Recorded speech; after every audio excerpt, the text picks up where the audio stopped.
So, after watching Derek Whitehead and that Bandman Kevo video, I'll put the link in the description below. I understand now what it takes to build a company. First of all, you should not really be thinking about building any company and it's just about money.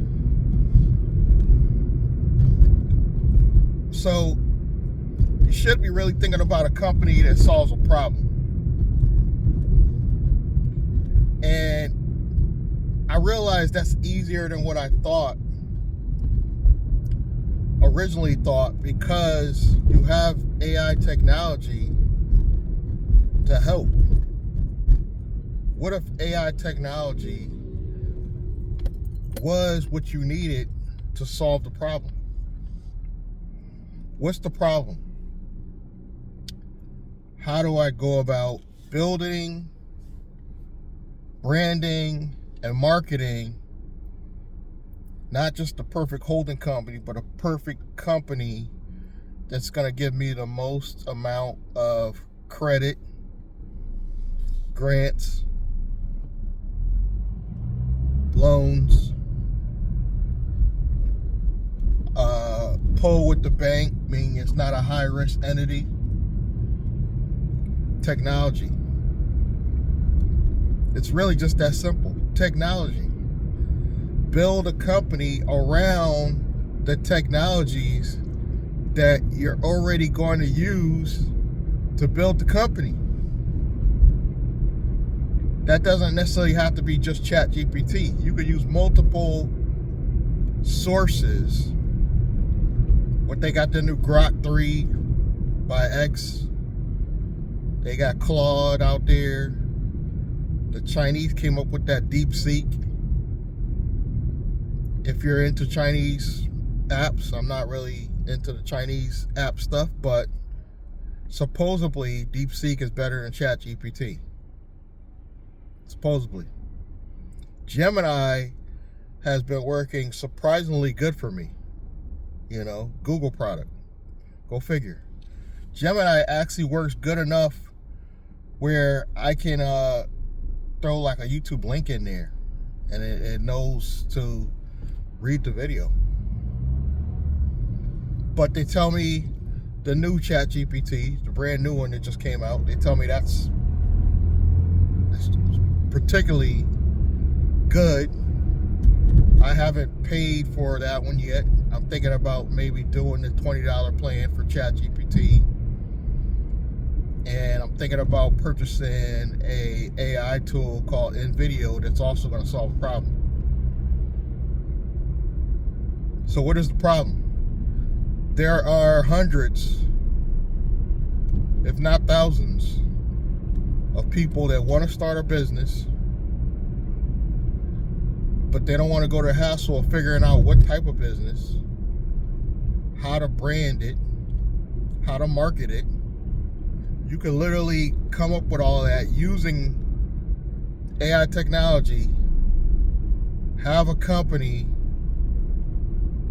brand yourself as a software publisher. Very, very, very, very low risk code. Look it up. ICS code. NAICS code. Software publisher. Look that up. Google it, whatever you gotta do. Very, very low risk code. And it's on target. Like, I know a lot of people like to start a company and they want to go with the code of business services or business management. Too vague. And what I mean about too vague, the bank's got to figure out what you do. When you go in using the software publisher code, they know what you do, and it still could be diversity. I mean, you could still own a media company, you can still do YouTube, but you're using AI tools, so you're not lying. I don't want anybody to lie to the bank. You really are a software company. You're using software tools to build a software platform that shows people that can help business owners how to market themselves, how to use AI technology. So you're solving a problem. And again, you're using the AI tools to help you figure it out. So it's not like you got to be that smart. You just got to learn how to use the tools. And I'm already starting to experience, wow. And I got to disagree with David Whitehead on one thing. It's the purchasing of the Shelf Corps.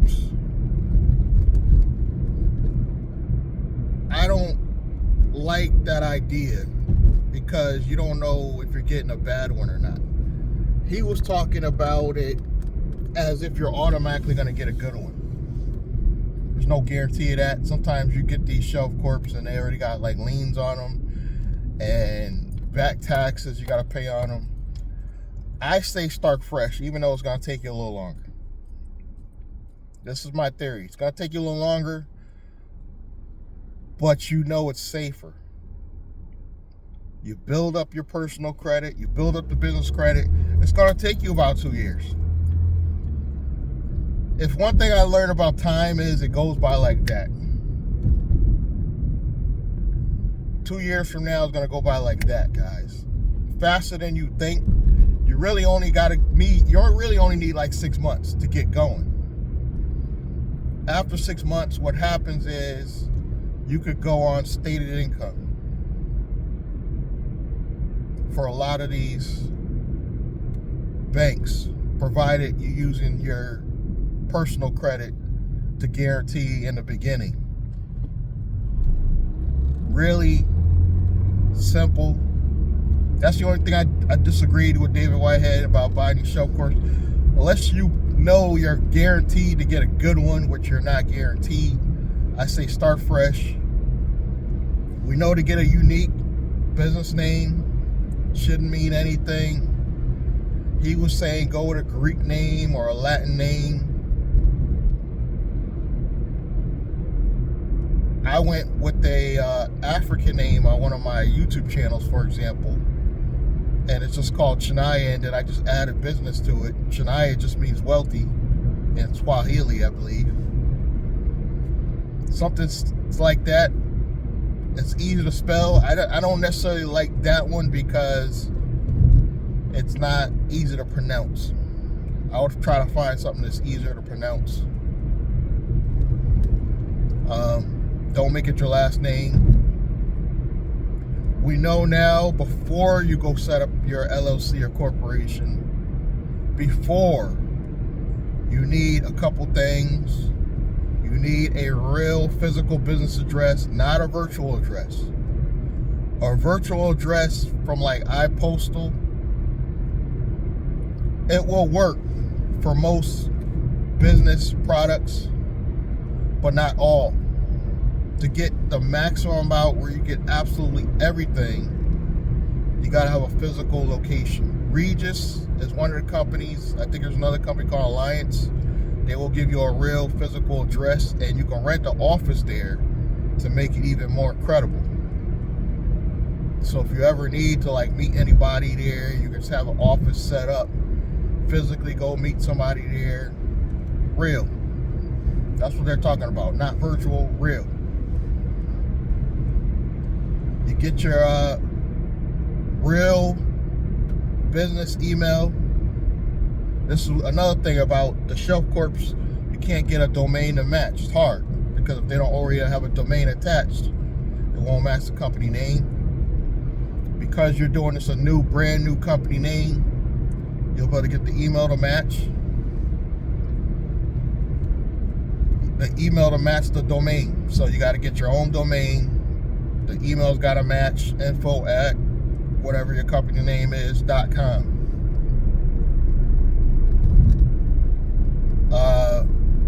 The phone number.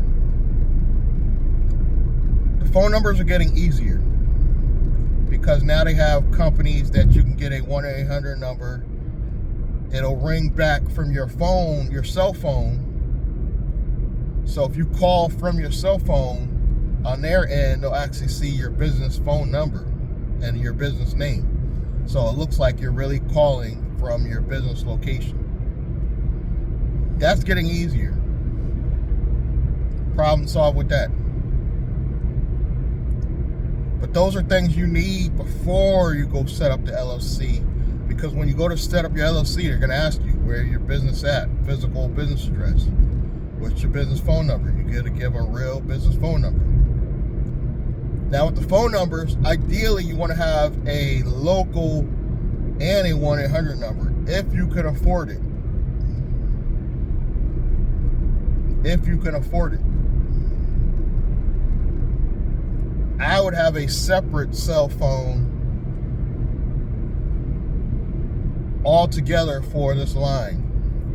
You could do it on the same, your day-to-day phone. You could. But I just like to have a dedicated separate phone if you can afford it. Make it a dedicated separate phone.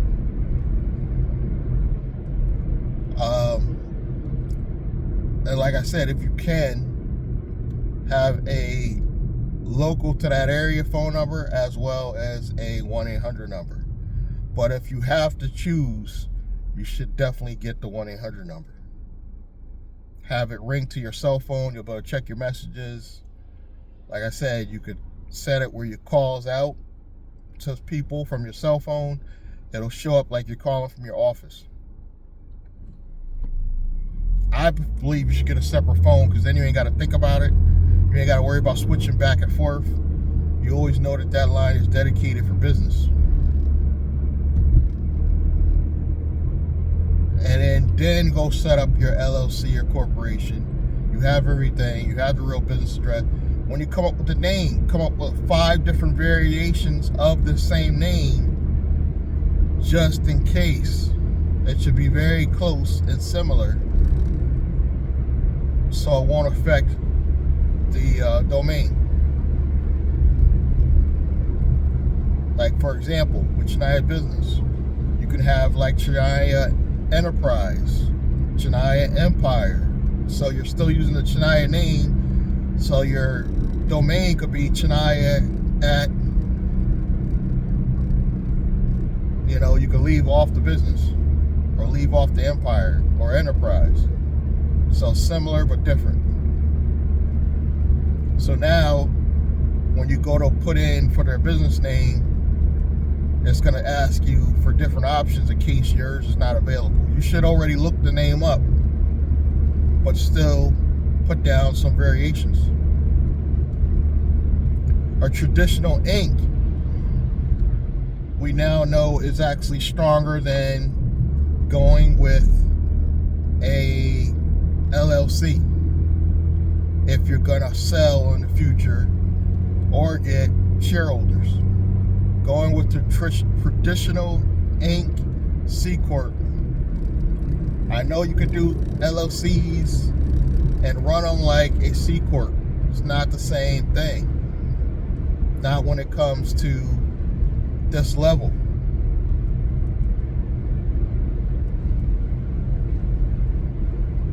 Once you built up enough credit, I would say 6 months to a year, I would go find 2 more people that you don't got to pay a lot of money to join your corporation. It's going to make you look more credible. I would go with probably an online bank at first, because they don't require you to put in a lot of money. Before you go to a tier 1 bank like Chase, Wells Fargo, Bank of America, I would say go with an online bank like Novo, something like that. Because you only need like $50 to put in an account on those, and then you could start depositing more later. Where Chase, to get the maximum amount of credit or power later on, you're going to go to Chase, open up a business account, and you're going to open it with whatever the required amount is to get extra money. Like with Chase, I think you deposit like $2,000 and you maintain that $2,000 in your account. They'll give you like $300, something like that. That's what I'm talking about.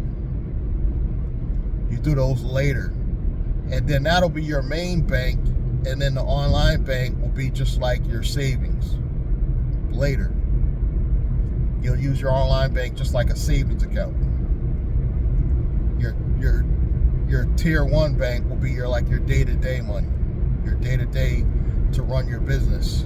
So most of the funds are going to go from your tier 1, and then you're going to, from your tier 1, you deposit a little bit, say each week, each month, back to your online bank. I would say after you get your credit as high as you could get it before you go to, I would say, the tier 1 banks. So while you're building your credit, your personal credit, you could be working on just getting some other credit lines onto this business. So you could still focus on getting trade lines and all that for your business while you're working on your personal credit. Because even if you're at a 700, it can always get better. It could always get better. And if you're definitely in the 6s, it definitely could get better. So work on your personal credit. The goal is to go in to the tier 1 banks with at least, I would say bare minimum 680. That's at the lowest. The online banks don't matter as much, really. It's when you get to these tier 1 banks, they want to see like a 680 or better. If your credit is not good, you could take on a partner for this in the beginning. Take on a credit partner from the beginning. I think I was watching this guy, Rich Wayne, and he was saying go out and find a credit partner, even if you got to pull them in off the street. He literally was talking about pulling bums off the street, pay him so much, and be like, look, I'm gonna use your name to go on this. I'll pay you so much a month. I'm gonna help you. He's helping that person because he's building up their credit. Partner with them.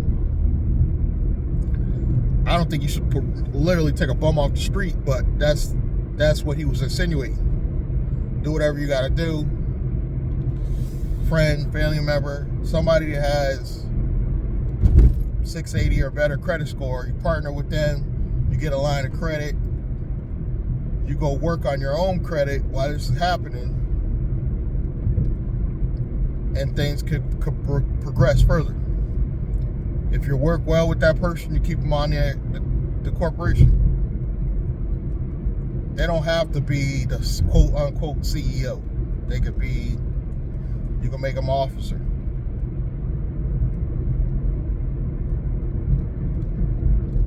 This is going to change the way people build corporations. If you actually build a platform using the AI technology to show them how to build what you built. So you're actually going to build the thing that you're going to use to sell to them, and a subscription base will be the best. This could be a video format, which ideally, I think video formats work the best. I think. And this doesn't have to be like a course. I think this should be something they could consume over and over and over, and they could get people on their team to also subscribe so they can learn how to do the stuff for them. This is what I'm working on. I'm going to try to make it simple as possible, and you even have like these websites now. That's another thing. You got to have a website It doesn't have to be fancy, but with these AI technology platforms, even the platforms for the website builders are using AI, where you only got to type in some stuff in the space bar and it'll help build you out the website that you desire. It'll code it, everything. I don't believe you should get that elaborate. I would rather do a PLR and purchase something that's kind of already built or plug and play, where you just got to drop in the videos. And you may in the future have to hire like one employee, if that, to upload for you video content. And I'll tell you why, even though you're going to be posting on social media, why this is important that you have your own platform. I think it's important for you to have your own platform because I'm starting to see it with YouTube. YouTube has a lot of control with YouTube. And it's not necessarily the best kind of control. They can shadow ban you at any time. They can lock down your account. I think they're easier to get hacked when it's not on your own standalone platform. There's just so many ways that something could go wrong. I still believe you should post on social media platforms, especially YouTube, because that's where you're going to get the traffic. That's where you're going the next. Plan B is you need traffic to go to your website. That's where YouTube comes in. That's where LinkedIn comes in. Honestly, it's already working on LinkedIn. I never liked LinkedIn. Not to change the subject, but I was a person that never liked LinkedIn. It seemed like it was based around people that were looking for jobs or corporate executives. But I see now when I post on LinkedIn, I could draw traffic from LinkedIn to my YouTube channel. Between that and Twitter, I post on Twitter and YouTube, and I direct traffic to my YouTube channel.